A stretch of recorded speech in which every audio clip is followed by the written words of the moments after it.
Good afternoon, everyone. Great to see you here today. Thank you for joining us. I'm David Lane. I'm President and CEO of Lev Lane, and I am also Vice President of CCPA and head up their program team.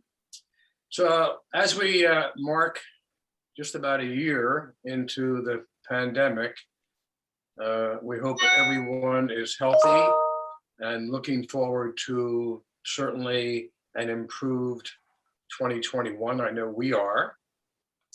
And as the chair of the program committee, I am pleased to announce that we have created a brand new event series. It's called Sustainable Philadelphia, which we will kick off on Friday, April 23rd with Christine Knapp. Christine is Director of Sustainability for the office in Philadelphia. And we hope you join us. There will be multiple events over the course of the next year. Christine will be our leadoff on Friday, April 23rd. And then our second one will be probably scheduled in June. And we're going to look at our rivers. We're going to look at the Delaware. We're going to look at the Schuylkill. We're going to see and meet the people that help clean them up and make them healthy. So that ought to be a good one as well. So Sustainable Philadelphia, keep your eye out for that. And we will also continue our other great programs. And if you have any suggestions for speakers or events, please post them in the chat. So let's review a few details about today's event. We are recording this so we can share it afterwards. We're going to mute everyone to maintain audio and visual controls. And you can also use the chat to ask questions, make comments, make suggestions, and connect with each other. And there is a link in today's program in chat. So future programming, so we're going to continue virtual for a while. We're taking a look at when we may be all able to come back and see each other in person. But for the near and immediate future, we will continue virtual. And we have a lot of events to share. On next Wednesday, March the 10th, Women Changing the City. We'll look at evolving the business of food. Tuesday, March 16th is our next virtual networking roundtable. Thursday, April 15th, we have a panel about growing your business and lessons learned with alumni of the Goldman Sachs 10,000 Small Businesses program, and Sustainable Philadelphia on Friday, April 23rd. A full schedule of events is on centercityproprietors.org. I'd like to acknowledge CCPA sustaining sponsor and our preferred benefits provider, Michael Craig of Penworth Financial Services. Thank you, Michael. Lunch with City Leaders is made possible by our presenting sponsor, Citizens Bank. Thank you, Dan. And all of our sponsors that include Community College of Philadelphia, Friedman LLP, KYW News Radio, Post Brothers, Visit Philadelphia, and Lev Lane. And thank you to those sponsors. Now I'd like to introduce and welcome Dan Fitzpatrick, President of Citizens Bank Mid-Atlantic Region. Take it away, Dan. Great. Hey, thanks, David. Thank you so much. And Ben Frank, thanks for all your leadership of Center City Proprietors Association. And it's great for me and my colleagues at Citizens Bank. We're really proud to be a supporter of these programs, these Lunch with City Leaders. And again, we are all in this together. Obviously, Center City Proprietors are feeling the brunt of the pandemic, along with all the citizens of Philadelphia. I'm at my desk in my Philly office.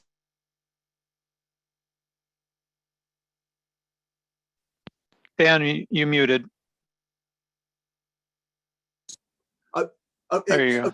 Oh, sorry about that. So anyway, thank you, David, for the nice introduction. And Ben Frank, thanks for all you're doing in keeping Center City Proprietors Association strong through this pandemic. This is critical. These discussions with Lunch with the City Leaders are really important because, again, we're feeling, from a business perspective, we're really feeling the brunt of this pandemic in Center City. I'm in my Philadelphia office in Center City, and here most days, having breakfast, lunch, and dinner in Philadelphia. But we look forward to when safely we can have more people doing business in the center of Philadelphia. But from the Citizens Bank perspective, we are deeply vested here. We have the most branches in the city of Philadelphia and the most low to moderate income census tract branches in the city of Philadelphia.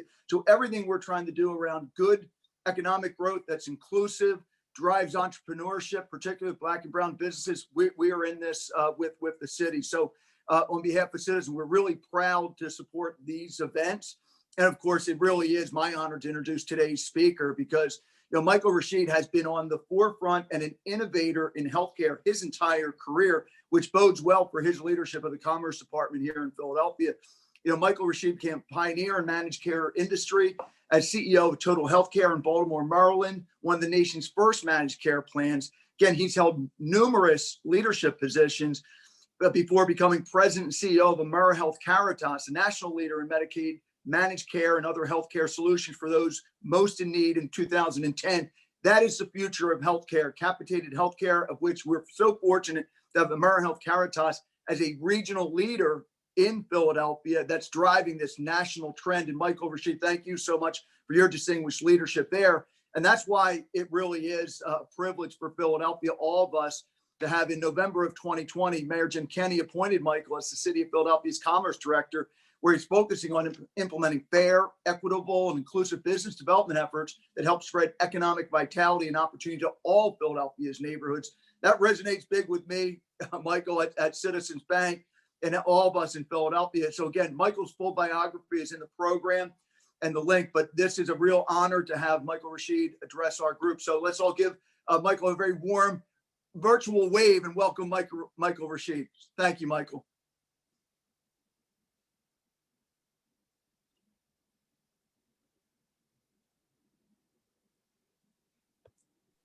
Is Michael on? Michael, you need to unmute if you can.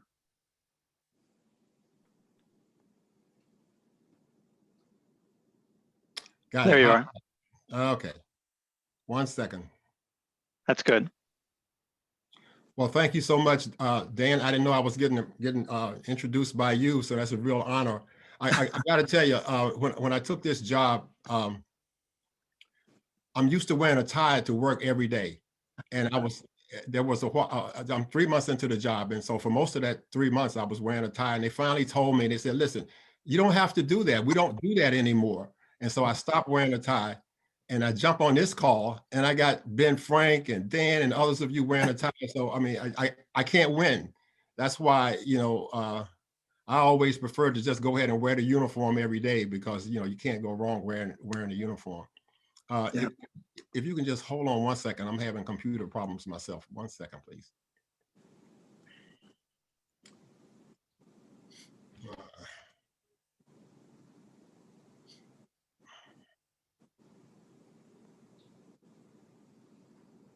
We can see you and hear you fine. I'm just trying to get this going here. Okay. Oh, there's Okay. Michael Green. Okay, good. Okay. So again, thank you so much for having me here. I really appreciate it. Happy to be here and join you and address some of the questions that you may have. But quite honestly, I would prefer to hear your suggestions about programs, concepts, or approaches that we might want to implement in the city of Philadelphia to try to work together to come out of this pandemic and the situation that we're in with our economy. Quite frankly, we're in a very interesting economy situation here.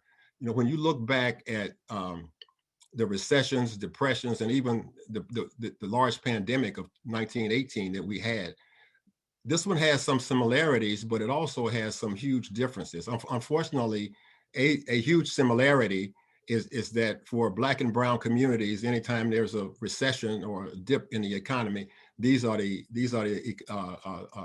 sectors that suffer the most. And I think with this particular situation, those groups have suffered even more because of the health disparities that they have had to live with. A big difference, however, with this situation that we have, unlike the Depression of 2008 and 2009, or others that we've seen, this one was created by the government. the government caused our economy to tank.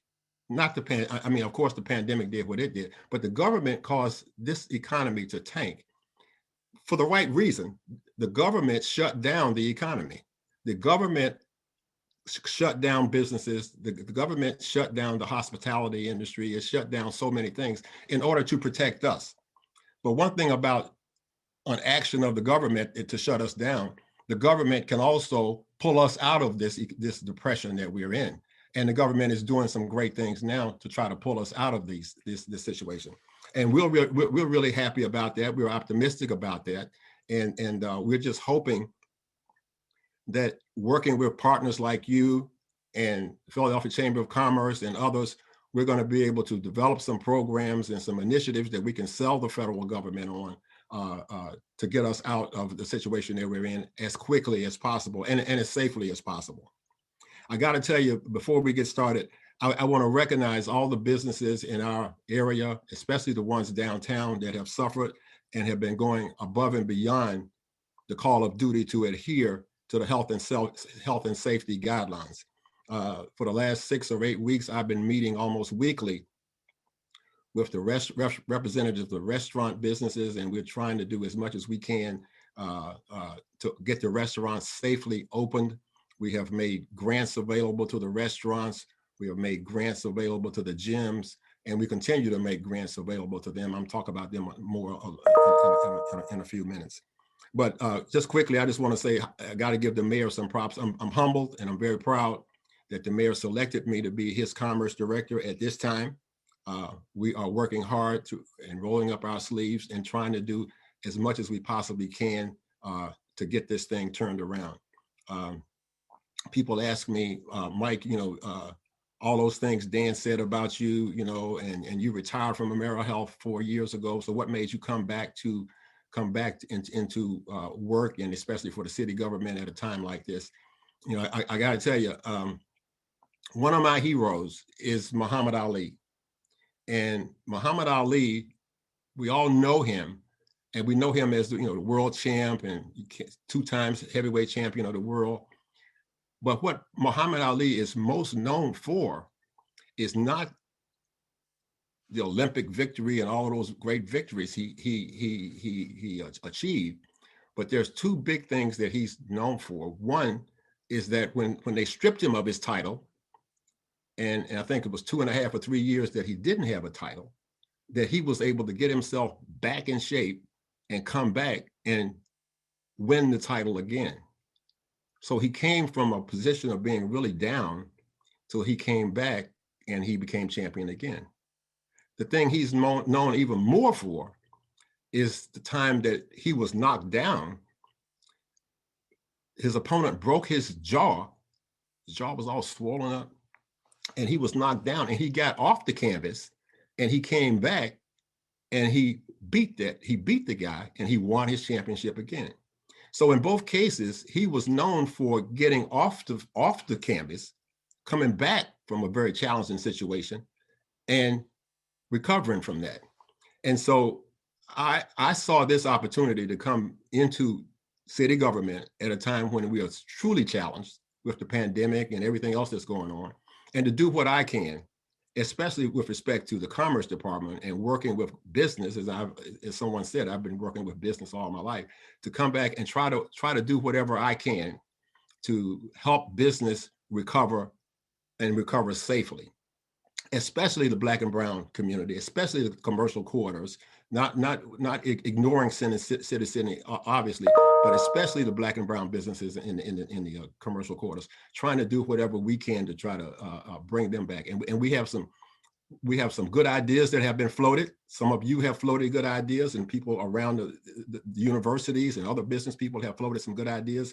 And we're working on these good ideas, and we believe that we're going to be able to advance them and actually be able to put some of these things into practice. The only way we're going to do it, and the only way we were able to be successful at AmeriHealth, was to collaborate with other businesses and to collaborate with city government and state government to do what we had to do. So we have been providing relief to businesses here in the city. Just to provide relief quickly, we've distributed more than $14 million to 2,200 local small businesses who were impacted by the pandemic and civil unrest. We're working right now to distribute another $13 million to the hard-hit restaurants and gyms. On top of that, we invested more than $37 million in CARES funding at the end of last year to support Philadelphia businesses that applied to the state grant program but were not funded, which helped us to support another 1,500 businesses. Last week, the governor, Wolf, announced a $145 million program to help targeted to the hospitality industry, especially to the catering businesses, and $18 million of those funds come to Philadelphia. And we are working now, we've already gotten approval for a scenario whereby we're going to be able to put grants out to help those businesses as well. And we expect that to happen in the next 30 days. We're working hard to coordinate with our tourism and industry, hospitality industry partners to ensure that Philadelphia is ready to safely bring visitors back, which will also bring back tens of thousands of tourism-related jobs to our residents. That industry's rebound will be a key part, symbolically and practically, for Philadelphia's recovery. And it will bring an impact that we all know will be great for Center City. You know, we've been in crisis before, as I indicated, in the early 1990s and during the Great Depression. We came back from those crises, and I'm confident we're going to be able to come back from this crisis as well. The challenges that we have today are also, however, a chance for us to change course and work harder to deliver true equity, again, to our Black and brown citizens. And quite frankly, it's also an opportunity for us to look at our tax structure, wage tax, and other kinds of tax structures. And we're looking at those things now in the middle of the pandemic, in the middle of us, you know, having a very empty treasury. But we're looking at our tax policy and trying to think about ways that we might be able to change that tax policy. If we can get into it, I'd like to get into that a little bit more, especially around some of the things that are holding us back from changing our tax policy in Philadelphia. But you know, suffice it to say, I'm very optimistic about where we are, and I'm optimistic about what we're going to be able to do. The case rates for COVID-19 are going down. The vaccination rates are going up. Right now, there are scores of sites around the city of Philadelphia that are administering the vaccine. Pretty soon, there's going to be hundreds of sites around the city administering the vaccine. We have administered vaccines right now to over 300,000 people in our city. And today, the huge FEMA site opens at the convention center, where they'll be able to vaccinate 6,000 people per day. And we expect to open 2 more sites similar to that will be able to vaccinate about 3,000 per site per day.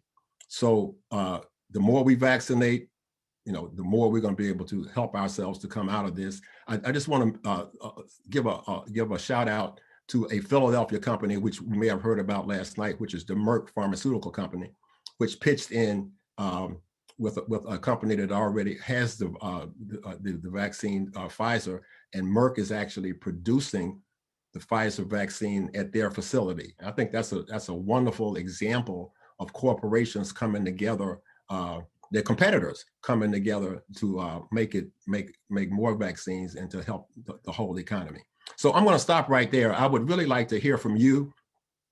I'd like to hear any suggestions you have for how we can do a better job. I just got off a call with the Center City residents, Center City Coalition of Residents, and I mean, they gave me some great suggestions. I offered Steve Huntington and Jane Green. I don't know if you know them, but actually I asked Steve if he wanted, Steve's retired like me, and I asked Steve if he wanted a job because he had such great suggestions for things that we can do better. So I'd like to just stop there and ask you, if you have any questions, I'll answer whatever I can, and give me some suggestions. I'm all ears for suggestions.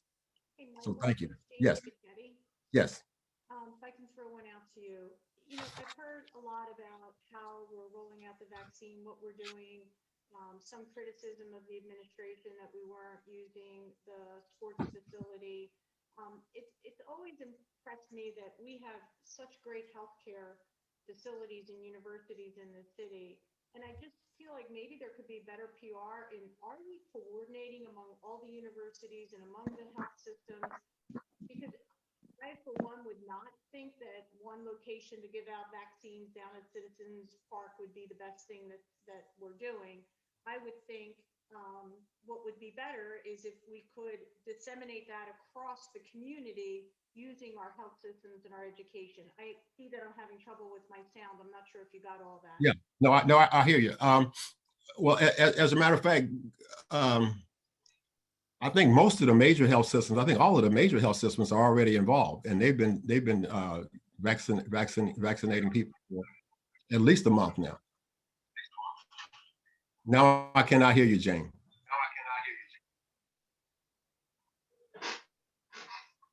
Try it again, Jane.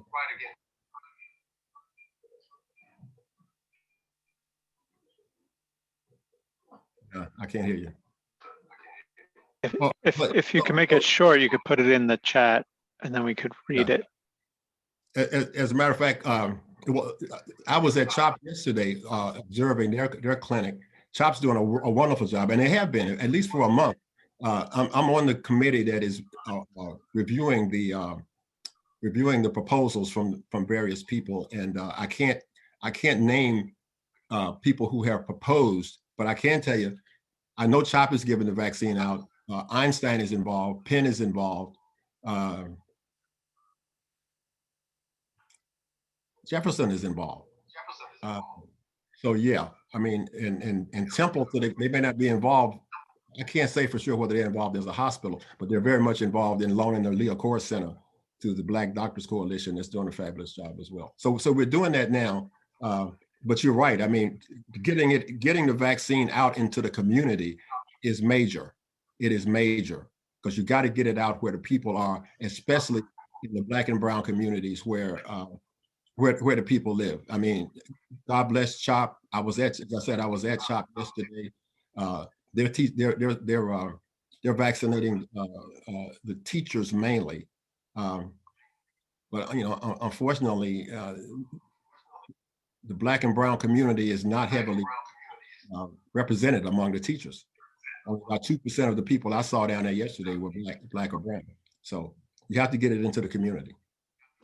Is the Commerce Department able to request from the Health Department a safe way to reopen the businesses that have been affected, specifically office buildings and bringing college students back? And then I guess, would there be a way to get that out? Yeah, for office buildings, we've been involved for the better part of 6 weeks. We've been working with BOMA and working between BOMA and the Health Department on some regulations. And I think last week we got agreement from everybody on some regulations that I think everybody is happy with. Not 100% like Texas and Mississippi, but an opening up. The problem we have with the office buildings is that by law, the city cannot be less restrictive than the state is. And the state's guidance on office buildings right now is don't come to work unless you have to, unless it's impossible for you to be at home and get your job done. You know, don't come in. So there's nothing that we can do. We can't be less restrictive than that. So we have to stick with that. Now we think that the state is going to loosen their restrictions. And when they do, we already have agreed with BOMA on the first level of restrictions that we will loosen and allow office workers to come back. There was a second part of your question that I forgot. What did you say? I think it was just about how to communicate it. Oh, yeah. But well, you know, Dr. Farley has a weekly press conference, and that weekly press conference is widely disseminated. But the real communication, and as business people, I think you can appreciate this. The real communication that the building office owners are asking us for is to give them a glide path. Okay, so for wherever we are, and I think the restaurants want it too. As any business person, you want a way that you can plan next month and the week and the month after next and the month after next. So what we'd like to be able to say is that, you know, when 50% of the people in Philadelphia are vaccinated and the infection rate has gone to X, then we can open up to Y and just sort of have some kind of scale or some kind of glide path is the term we're using.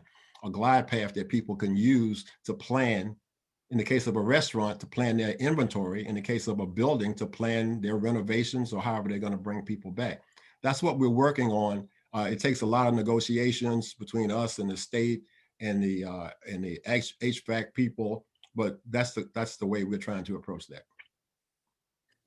Hey, Michael, you touched upon tax policy briefly in your opening remarks, but one of the unintended consequences of the pandemic has been the rapid virtualization of the workforce. So the workforce, instead of being in buildings, is now distributed where they live, right, sometimes outside the city. What are you doing to reel them back in so that they can add to the tax base? And also, what is the Commerce Department doing to attract companies that were virtual, like mine, pre-pandemic, to make sure that they look at Philadelphia favorably, yeah, and to bring them onto the tax rolls? Yeah, well, there is a, first of all, we have to promote our city and promote the idea that we're ready. Philadelphia is about to be ready for you to come back to work and to promote the benefits of Philadelphia. So there is a task force. There is I will just call it a task force that's being put together by the city, the Philadelphia Chamber of Commerce, and the Visitors and Convention Bureau, and it's going to be announced in the next month or so. It's called Ready, Set, Philadelphia. And it's a promotion of the city that we're going to be taking out all over the region to talk about the things that are already available for you to come back to Philadelphia and enjoy. There's a strategy, underlying strategy, a long-term strategy that is being put together under that to promote various aspects of the city. It was a meeting I was in this morning, and what was said was that it was talking about people coming into the city and attracting business, and the problems that we have. You talk about the violence, the rate of violence and gun violence that we have in Philly, and you can start ticking off the homelessness and all these things that go on in the city. And what was said was that obviously those things are bad. We want those things to go away.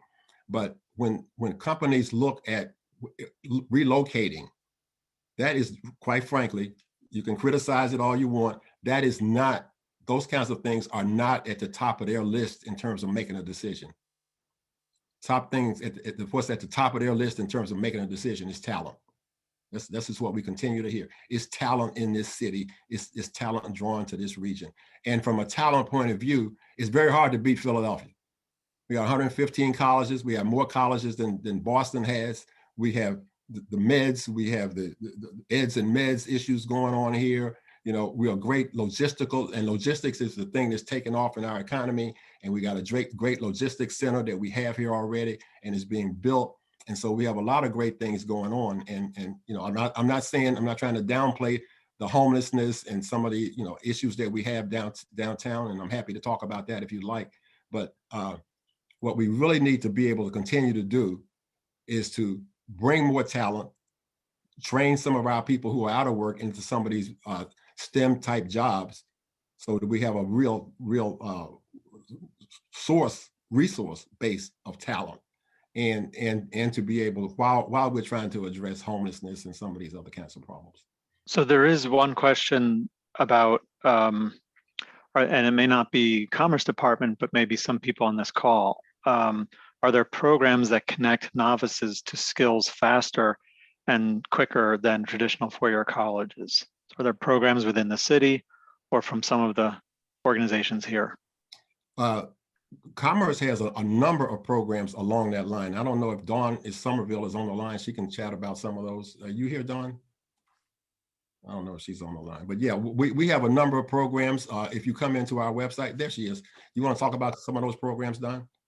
I think it's in partnership, back to Director Rashid is right. Commerce Department is working with so many of our different partners that are here on the line today. I see Campus Philly, Ashley put her plug into the chat there. There are folks that are not interested and that will not be going to four-year colleges and for training aspects. I know that we've been working hard aligned in the life science and manufacturing component We've been getting a lot of business around with life science and biotechnology that are looking to bring entry-level manufacturing opportunities to residents in the city that may not be in search of a four-year college degree. And these opportunities open up for them to make living wage salaries and beyond living wage salaries. Some of the entry points are $45,000, $50,000 for them to learn how to run a lab, a life science lab, a manufacturing lab, and moving through that process.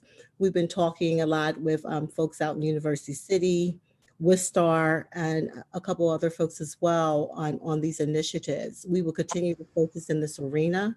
And again, I see community colleges on the line with Carol DeFries. There's lots of other opportunities that I think that our citizens and folks that are coming into our region that they should explore beyond if they're not suited for a four-year degree. And I would like to hear more from other folks on the phone as well. Yeah. Hey, Ben, it's Dan Fitzpatrick. If I could jump in to support all that Dawn's saying and Mike Rashid, because I'm putting up, this is a job fair. This is an open air, safely distanced job fair at Citizens Bank Park on March 25th. Where, to Michael Rashid's point, logistics, transportation, logistics, warehousing, and distribution. These are good family sustaining jobs, entry level positions that are there. We literally have well over 1,000 of these job openings in our region right now. There's some of these are pay incredibly well, depending on shift work, things like that. So I've got the privilege of being the vice chair of the Philadelphia Works Board and have the opportunity to partner with Michael's Commerce Department and Dawn and community college and all the community colleges play a role in this. And then to Dawn's point, in life sciences, everyone from on the board of Wistar. Wistar has a lab tech program in conjunction with Community College of Philadelphia. What we've got to do is continue to grow our biotech, but also radically increase the diversity and inclusion of the workforce that then spurs that entrepreneurship in those most valuable of industries to our city. So you think about what our strengths are, it really is, to Michael's point, eds and meds, the biotech and healthcare industry. And then our location, we are a great logistical center and all that. And you think about all those vaccines that have to be refrigerated warehousing. It's a huge logistical challenge, right, Michael, on getting this out. So it creates all these opportunities. So it's really an encouraging time. And we've never had a time where more parties are pulling together with a common purpose right now to really launch Philadelphia to come as strongly as possible out of this pandemic. We all suffered, every city in America suffered badly in the pandemic, Philadelphia for sure. But we have the opportunity, we think, to accelerate the growth coming out of it better than others because of the collaboration. And so, Michael Rashid, thank you for your leadership there, because it really is critical. Thank you. And Dan, while you're talking, I just have to give a shout out to you and Citizens Bank. As you said earlier, Citizens Bank is the leader now in banking institutions in the commercial quarters in Black and brown communities. They haven't left. Lots of folks have closed their doors and left.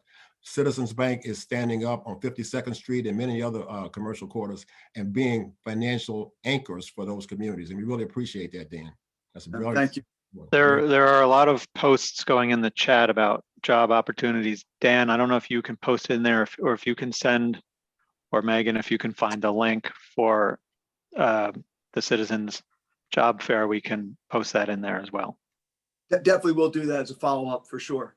I wish I knew how to do it, but somebody on my team can, right? We had a question from Eric Elmore.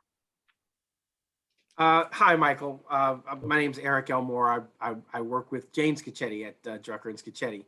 I just had a basic question about new businesses. And, we know that, as Dan just said, all of the major cities in the country were hit really hard.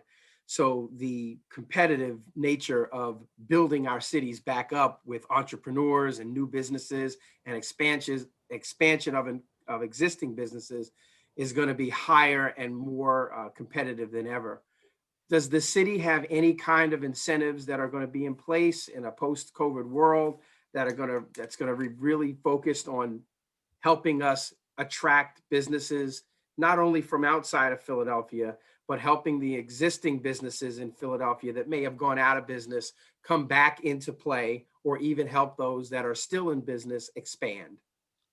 Oh, that's a great question. So commerce, even before the pandemic, and we put more money into it since the pandemic, has a number of grant programs where we will hire consultants. We put a lot of money out with consultants all the time who are available to help aspiring business people, whether they had to shut because of the pandemic or they just want to start they got a good idea, they want to promote it.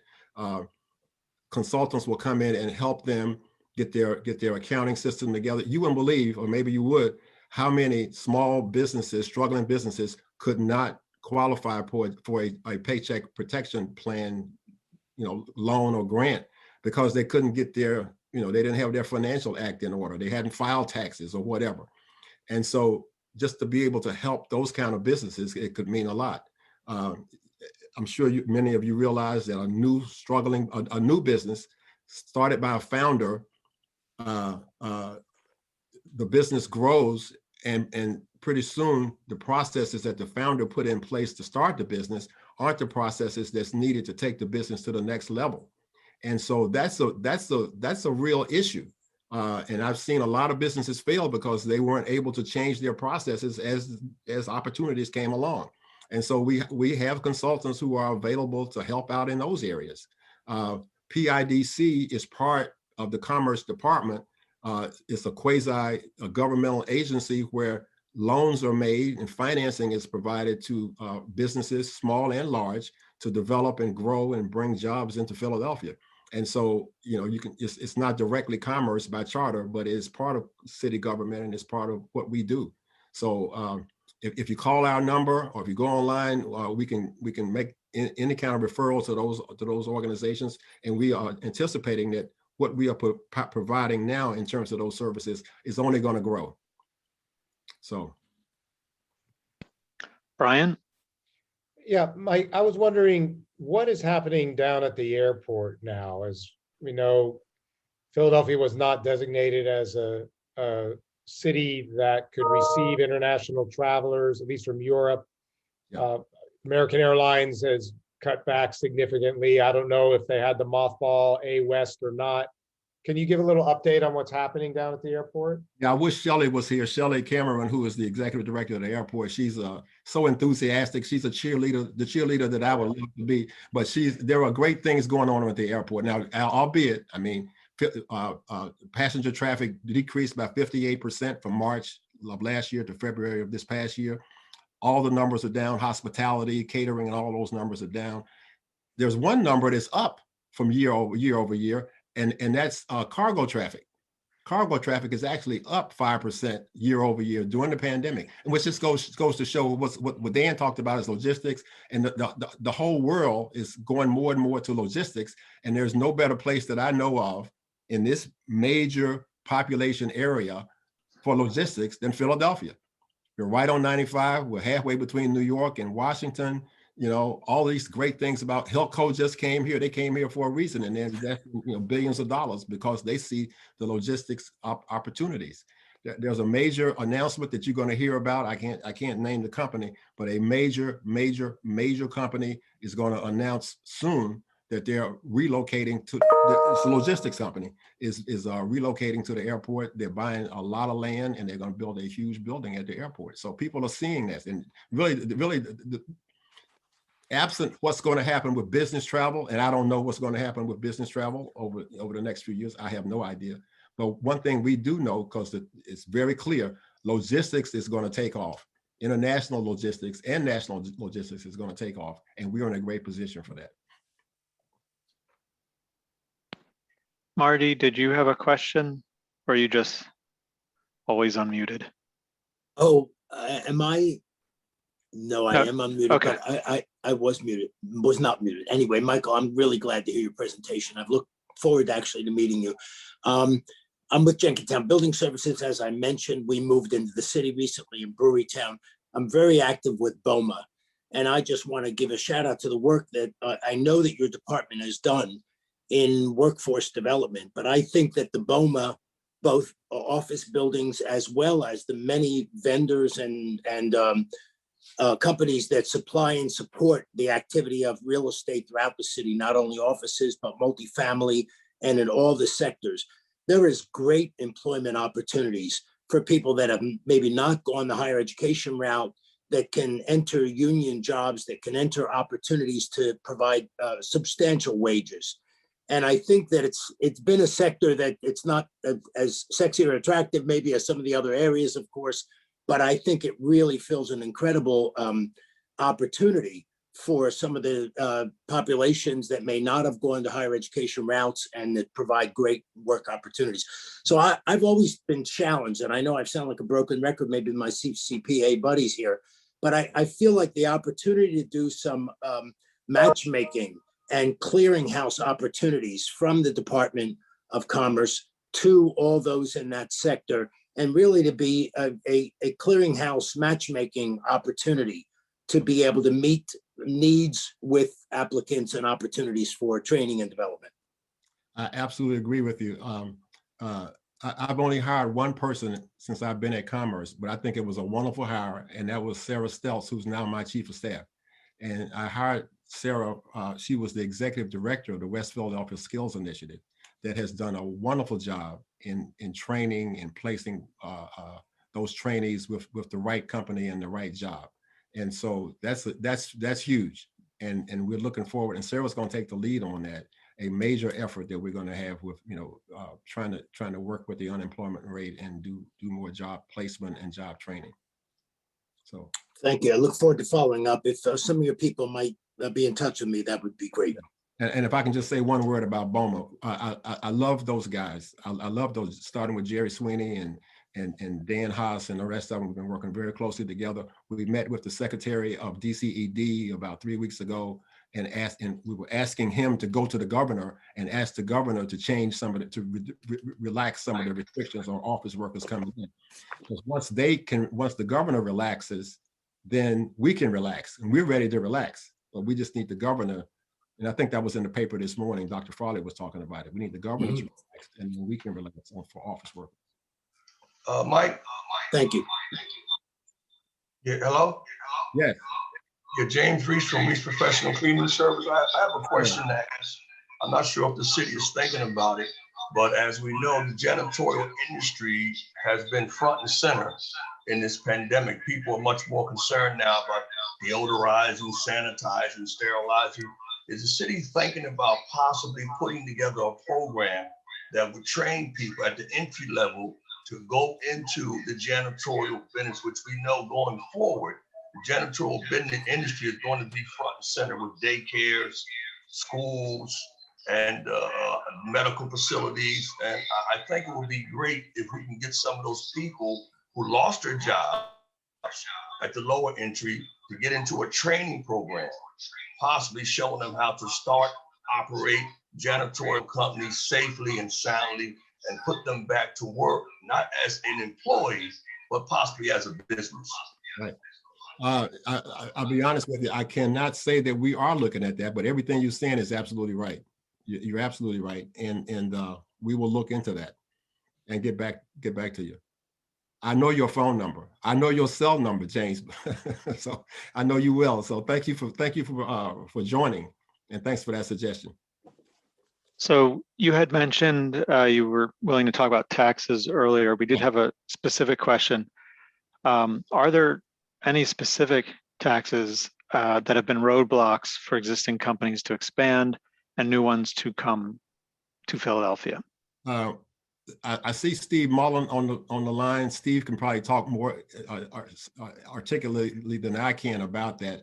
But so as you know, here we are in a pandemic, and we've had to provide a lot more services than we normally have, and our revenues are down. So it's really a struggle. But in the midst of that, as I said earlier, we are looking at various ways that we can address our tax situation.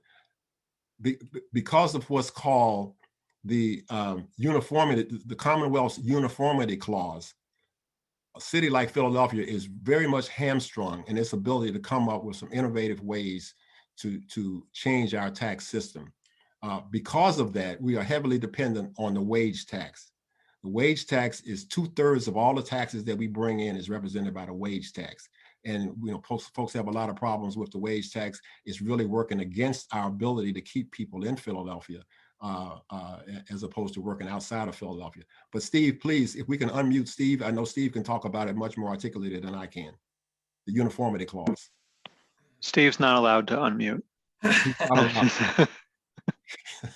Go ahead, Steve. Mike, you should have known that. On that, yeah, uniformity. There's a big issue about what the odds are of changing uniformity. Clearly, it matters more than just to Philadelphia here, and I still consider that to be like a monumental uphill battle because if there's ever a time, oh, Philadelphia got an opportunity to change it here, then the list will be 5,000 jurisdictions. But Steve, excuse me, can you just quickly tell folks what it is? Yeah. And what effect does it have on our flexibility? Yeah, it's the reason why we have a flat state income tax. We're not allowed to graduate. The uniformity clause says that all classes have to have the same tax rates. You can't make differential tax rates. In property, it means residential, industrial, commercial, retail, vacant land all have to have the same property tax rates. Those of you who deal in do business in other states know that the assessments of the tax rates vary. You go to New York City and the assessment rates on commercial properties versus residential properties versus others are all different, and they do that on purpose for what they consider to be the sort of the tax elasticity and frankly, when you do that, politicians always like to give residents and farmers lower tax rates here, so you can make those adjustments. But in Pennsylvania, you can't do it for either the wage tax or the personal income tax or the property taxes, which are pretty tough. And frankly, we're also not allowed to make adjustments except for really tightly prescribed adjustments for the city's business taxes, the net income and gross receipts portion of the BIRT business thing, which as any of you know that I consider that to be the killer tax for Philadelphia. The city needs businesses to hire people, and that tax is a bad tax driving businesses away. Thank you, Steve. But what you're saying on the uniformity is you're not optimistic. But I'm not optimistic about changing it. I am very optimistic about people figuring out sort of ways around it. You're not going to change that post there, so you figure out ways. We already figured that out 40 years ago here in Philadelphia, and unfortunately, because the name of it makes people spit and cuss and growl, we have a UNO tax here, which is an approximation of a commercial property tax surcharge.